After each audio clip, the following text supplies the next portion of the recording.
Amahubo 81, ihubo lomkhosi. Halalisani kuNkulunkulu ongamandla ethu. Nimmemeze ngenjabulo kuNkulunkulu kaJakobe. Hubani iculo, nithathe isigubhu nohabhu, imiqagala ikhala kahle. Shayani icilongo ngokwethwasa kwenyanga nangokugcwala kwayo.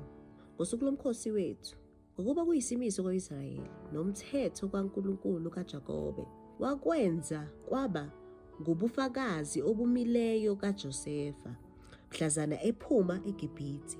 Ngezwa ulimi engingalwazi luthi, basusa ihlombe lakhe emthwalweni, nezandla zakhe zakhululeka eqomeni. Wakhuleka usosizini, ngakukhulula, ngakuphendula ngisekusithekeni kokuduma, ngakuvivinya ngasemanzini eMeriba.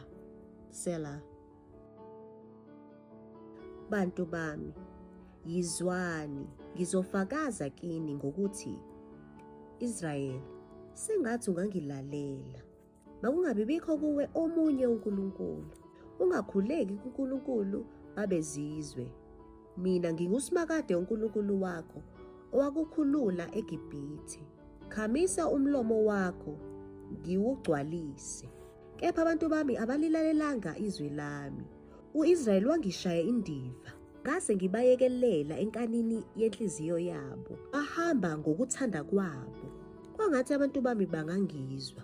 U-Israyeli ahambe ezindleleni zami.